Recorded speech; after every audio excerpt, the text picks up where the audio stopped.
Hello everyone. आज हम करेंगे हमारे chapter more on MS PowerPoint 2007 का second part, inserting smart art. It is a graphic way to represent your text in different layout and style. To add smart art in your presentation follow the given steps.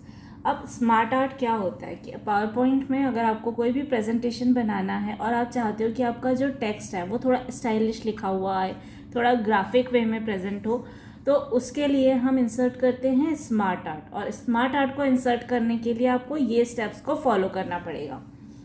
Step 1, click the insert tab. सबसे पहले तो insert tab पे click करके उसको activate करेंगे।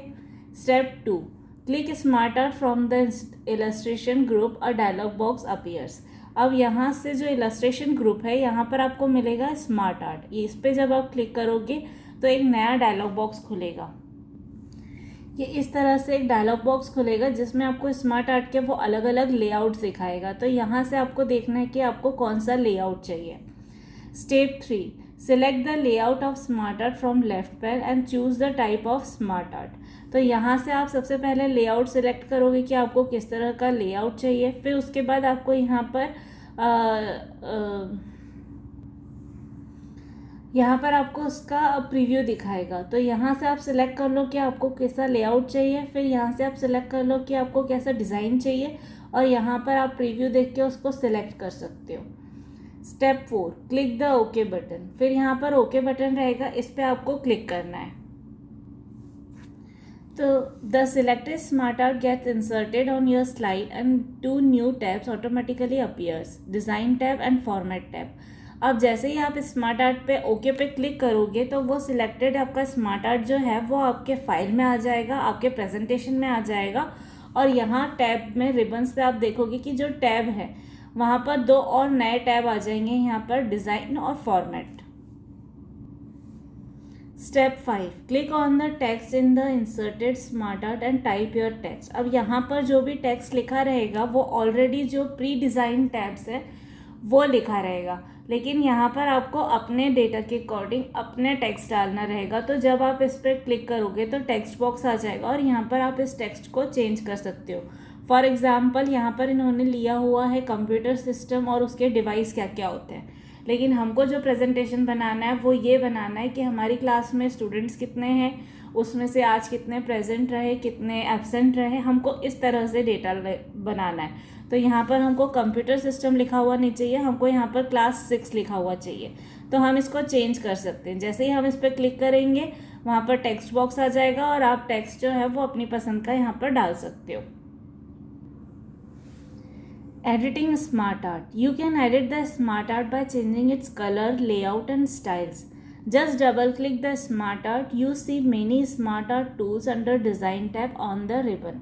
अब अगर आपको इस स्मार्ट आर्ट को एडिट करना है, फॉर एग्जांपल जो हमने स्मार्ट आर्ट इंसर्ट किया था उसमें इसके 4 डिविजन्स थे, लेकिन मुझे कंप्यूटर सिस्टम पे नहीं बनाना है, मुझे क्लास पे बनाना है और मुझे सिर्फ 3 ही ऑप्शन चाहिए इसमें, present students, absent students and total students.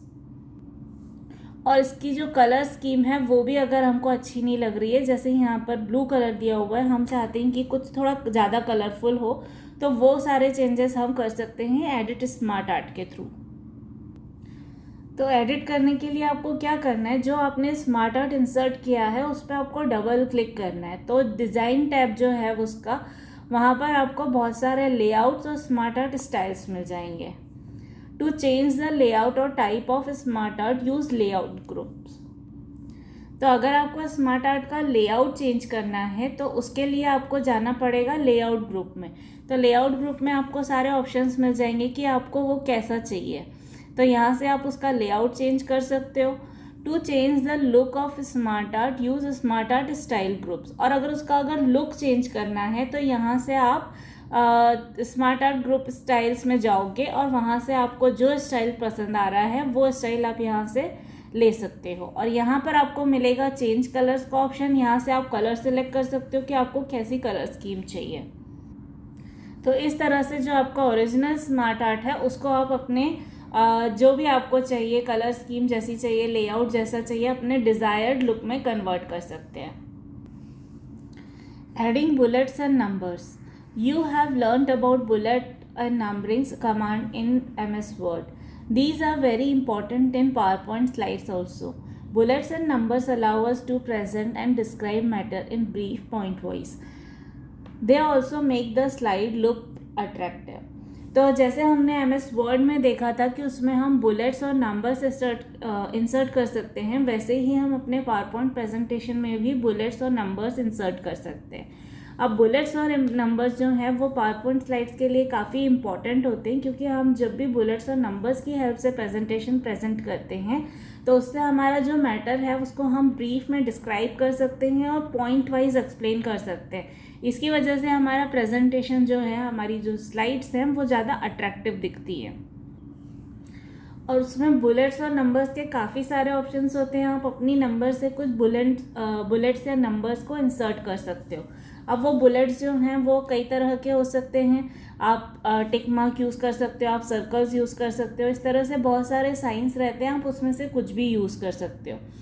और नंबरिंग जो है वो भी अलग तरह की होती है. उसमें आप डिजिटल नंबर्स को यूज़ कर सकते हो, जो हमारा डेसिमल नंबर सिस्टम होता है उसको आप यूज़ कर सकते हो, या आप अल्फ़ाबेटिकल नंबर्स को भी यूज़ कर सकते हो. उसके साथ आपको पॉइंट चाहिए, दैट इज़ आपको फुल स्टॉप चाहिए या ब्रैकेट चाहिए, वो ऑप्शंस भी आपके पास होते हैं. तो यहाँ से ऐसे आप सिलेक्ट कर सकते हो कि आपको किस तरह का नंबरिंग और किस तरह के बुलेट्स चाहिए. To add bullets and numbers follow the given steps. अब जब भी हमको बुलेट्स और नंबर्स इंसर्ट करने हो तो हमको क्या करना चाहिए. Step 1, select the text you want to be numbered और बुलेटेड. सबसे पहले तो आप उस टेक्स्ट को सिलेक्ट करो जिसके आगे आप नंबर या बुलेट चाहते हो. Step 2, click the home tab. उसके बाद जो आपकी होम टैब है उसको आपको एक्टिवेट करना है. Step 3, click the bullets from the paragraph group for creating bulleted list, और click numbering from the paragraph group for creating numbered list and choose the format you want from the gallery that opens.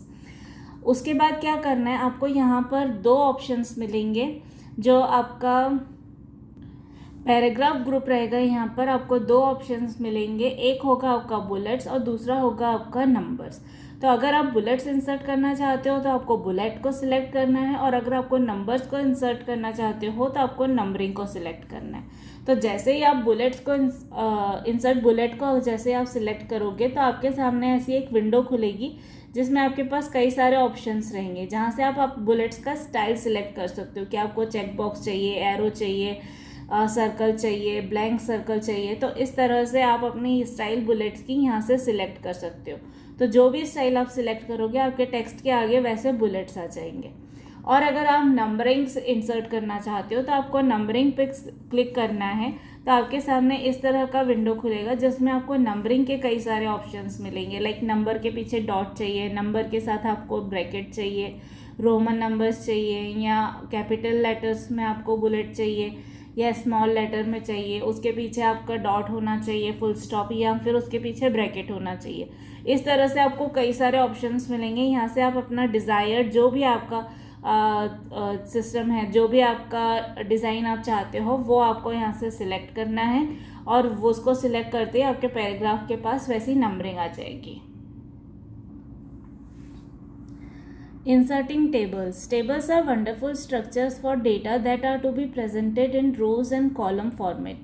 To insert a table in a slide, follow the given steps. अब अगर आप चाहते हो कि आप अपने slide पे कोई टेबल इंसर्ट करो, कोई भी डेटा जो है वो टेबुलर फॉर्म में जब प्रेजेंट किया जाता है तो वो इजीली अंडरस्टैंडेबल होता है. तो आपका प्रेजेंटेशन जो है वो जो आपके ऑडियंस है उनको बहुत इजीली समझ में आता है. तो अगर आप चाहते हो कि आप टेबल इंसर्ट करो तो आपको ये स्टेप्स को फॉलो करना पड़ता है. Step 1, select any slide layout that includes a table place holder, for example title and content. तो सबसे पहले तो जो आप स्लाइड इंसर्ट कर रहे हो वहाँ से आप स्लाइड का लेआउट जब सिलेक्ट करते हो तो आपको ऐसा लेआउट सिलेक्ट करना है जिसमें टेबल प्लेस होल्डर हो, दैट इज़ वहाँ पर टेबल इंसर्ट करने की जगह हो. जैसे कि टाइल एंड कंटेंट लेआउट जो होता है उसमें टेबल प्लेस होल्डर होता है. इस तरह से और भी जो लेआउट्स होते हैं उसमें जहाँ जहाँ पर भी टेबल प्लेस होल्डर होता है वो लेआउट आप इंसर्ट कर सकते हो. Step 2, click on the table placeholder, the insert table dialogue box appears. तो यहाँ से जब आप टेबल प्लेस होल्डर पर क्लिक करोगे जैसे ही, तो वहाँ पर आपका एक नया डायलॉग बॉक्स खुलेगा जो कि होगा insert table dialogue box. Step 3. Enter the number of columns and rows. Click OK button. तो ये जो इंसर्ट टेबल डायलॉग बॉक्स है, इसमें आपके पास दो ऑप्शंस रहेंगे, number of columns and number of रोज। तो यहाँ पर आपको इंसर्ट करना है, यहाँ पर आपको डेटा डालना है कि आपको कितने नंबर ऑफ कॉलम्स चाहिए और कितने नंबर ऑफ रोज चाहिए। यहाँ से आप नंबर ऑफ कॉलम्स और नंबर ऑफ रोज अपनी डाल दो और यहाँ पर जो ओके बटन रहेगा इस पर आपको क्लिक करना है। Step 4. An empty table is displayed. Fill the data to complete your table. फिर यहाँ पर आपको एक एम्प्टी टेबल आ जाएगा और यहाँ पर आप क्लिक करके हर एक सेल में क्लिक करके आपको जो भी डेटा इंसर्ट करना है वो डेटा आप इंसर्ट कर सकते हो।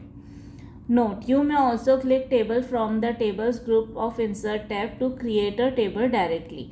और अगर मान लो कि आपको ऐसा कोई किसी पर्टिकुलर लेआउट को सिलेक्ट करके आपको टेबल नहीं इंसर्ट करना है, जो आपकी ब्लैंक स्लाइड है उसमें आपको कोई टेबल इंसर्ट करना है, तो वो भी आप कर सकते हो। वो आप कैसे कर सकते हो, जो आपका इंसर्ट टैब रहेगा सबसे पहले आपको उसको क्लिक करना है, उसको एक्टिवेट करना है, वहाँ से आपको टेबल का ऑप्शन सिलेक्ट करना है। जैसे ही आप टेबल का ऑप्शन सिलेक्ट करोगे, अगेन ये इंसर्ट टेबल डायलॉग बॉक्स जो है ये आपको खुल के मिलेगा और यहाँ से आप डेटा डालोगे, आपको नंबर ऑफ कॉलम्स कितने चाहिए और नंबर ऑफ रोज कितनी चाहिए, और फिर ओके बटन पे क्लिक करके आप अपनी टेबल इंसर्ट कर सकते हो। तो ज़रूरी नहीं है कि जिस स्लाइड पर आपको टेबल इंसर्ट करना है वहाँ पर टेबल प्लेस होल्डर हो ही सही, आप इंसर्ट टैब के थ्रू भी अपनी टेबल्स को इंसर्ट कर सकते हो। Applying theme. A theme is a set of colors, fonts and special effects. Theme provide attractive background to your slide. अब थीम क्या होता है? थीम जो है वो कुछ प्रीसेट कलर्स, फॉन्ट्स और स्पेशल इफेक्ट्स होते हैं जिससे आपकी जो स्लाइड्स है उसका बैकग्राउंड जो है वो काफ़ी अट्रैक्टिव दिखता है। To apply a theme to all the slides in your presentation, follow the given steps. अब जब भी आपको अपनी थीम कोई अप्लाई करनी हो सारी स्लाइड्स पे, तो आपको कुछ स्टेप्स को फॉलो करना होगा। Step 1, click the design tab. सबसे पहले तो डिज़ाइन टैब पे क्लिक करके उसको एक्टिवेट करेंगे। Step 2, click more button from the themes group. जो थीम्स ग्रुप है उसके मोर वाले बटन पे आप क्लिक करोगे, जो ये एरो बना रहता है इसको हम बोलते हैं मोर बटन, इस पे आपको क्लिक करना है। Select any theme and see the preview effect on the slide in background. Click to apply it on all the slides. और यहाँ से आप जो भी थीम सिलेक्ट करोगे, यहाँ से आपके जो थीम है वो अप्लाई होगी आपके बैकग्राउंड में, आपकी जो स्लाइड है उस पर आप देख सकते हो। और जो भी बैकग्राउंड आपको अच्छा लग रहा है, जो भी थीम अच्छी आपको लग रही है, वो उसको आप ओके करके उसको अपनी सारी स्लाइड्स पे अप्लाई कर सकते हो। To apply a theme on selected slides, follow the given steps. अब अगर आप चाहते हो कि जो आप थीम अप्लाई कर रहे हो आपको वो सारी स्लाइड्स पे नहीं चाहिए, आपको अपनी आधी स्लाइड्स पे अलग थीम चाहिए, दूसरी आधी स्लाइड्स पे आपको अलग थीम चाहिए, तो आपको अगर कुछ सिलेक्टेड स्लाइड्स पर थीम अप्लाई करनी है तो वो आप कैसे कर सकते हो? तो उसके लिए आपको ये स्टेप्स को फॉलो करना पड़ेगा। Step 1, click the slide step at the left side of the window. जो यहाँ पर लेफ्ट साइड में स्लाइड टैब होती है, आपको इस पर क्लिक करना है, इसको एक्टिवेट करना है। Step 2, hold down the control key and then click to select the slides on which you want to apply a theme. अब आपको कंट्रोल की को प्रेस करना है और कंट्रोल की को प्रेस किए हुए उन स्लाइड्स पर क्लिक करना है जिन पे आपको थीम अप्लाई करनी है। तो जैसे ही आप उन पर क्लिक करोगे तो आपकी वो स्लाइड्स जो हैं वो सब सिलेक्ट हो जाएंगी। Step 3, click the design tab on the ribbon. फिर डिज़ाइन टैब जो है उस पर क्लिक करना है और उसको एक्टिवेट करना है। Click more button from the themes group, और जो यहाँ पर थीम्स ग्रुप है उसके मोर वाले बटन पे आपको क्लिक करना है और यहाँ से आपको सिलेक्ट करना है कि आपको कौन सी थीम चाहिए। Right click on the required theme and click apply to selected slides, और फिर उस थीम पे आपको राइट क्लिक करना है और उसके बाद आपको ऑप्शन सिलेक्ट करना है अप्लाई टू सिलेक्टेड स्लाइड्स। तो इस तरह से जो आपकी थीम है वो सिर्फ उन स्लाइड्स पे अप्लाई होगी, उन स्लाइड्स पे दिखेगी जिन स्लाइड्स को आपने सिलेक्ट किया है, वो आपके पूरे प्रेजेंटेशन में नहीं अप्लाई होगी। Editing theme, you can change the colours, fonts, effects and background style for the current theme. To change colors for the theme, select the slide, click colors from the themes group in the design tab and choose any color. To change the background style for the theme, select the slide, select background styles from the background group in the design tab and choose any style of background. अब अगर आपको अपनी theme को edit करना है, that is आपको कोई theme बहुत पसंद आई, आपने उसको सिलेक्ट किया, लेकिन आप उसका सिर्फ कलर चेंज करना चाहते हो या सिर्फ उसका इफेक्ट चेंज करना चाहते हो या सिर्फ उसके फॉन्ट्स चेंज करना चाहते हो, तो ये सारी चीज़ें जो हैं आप चेंज कर सकते हो. अब अगर आपको कलर चेंज करना हो थीम का, तो हम क्या करेंगे, सबसे पहले तो आप उस स्लाइड को सिलेक्ट करो जिसके आपको थीम को चेंज करना है. फिर उसके बाद क्लिक करो कलर्स पे, जो थीम्स ग्रुप रहेगा उस पर आपको कलर्स का ऑप्शन मिलेगा और डिज़ाइन टैब को एक्टिवेट करके आप इस ऑप्शंस को देख सकते हो. फिर डिज़ाइन टैब में जो थीम्स ग्रुप है वहाँ से आप कलर्स पे सिलेक्ट करोगे और फिर आपको जो भी कलर अप्लाई करना है वहाँ से आप वो कलर चूज़ कर सकते हो. और अगर आपको बैकग्राउंड चेंज करना है, तो जिस स्लाइड का आपको बैकग्राउंड चेंज करना है, सबसे पहले आप उस स्लाइड को सिलेक्ट करो. फिर उसके बाद जो बैकग्राउंड स्टाइल्स है उस पर जाओ. दैट इज सबसे पहले तो आप डिज़ाइन टैब को एक्टिवेट करो, जो यहाँ पर डिज़ाइन टैब रहेगा उस पर क्लिक करके आप उसको एक्टिवेट कर सकते हो. इसमें आपको बैकग्राउंड ग्रुप मिलेगा, उस बैकग्राउंड ग्रुप में आपको बैकग्राउंड स्टाइल्स मिलेंगे. तो यहाँ से आप स्टाइल्स को सिलेक्ट कर सकते हो कि आपको कौन सा स्टाइल चाहिए अपने स्लाइड पे. तो इस तरह से आप कलर भी चेंज कर सकते हो और आप बैकग्राउंड भी चेंज कर सकते हो. So this was the second part of our chapter, more on MS PowerPoint 2007. If you have any doubt or query, you can ask me in the comment box below. Also don't forget to check the description box below for the links to other chapters. Thank you everyone.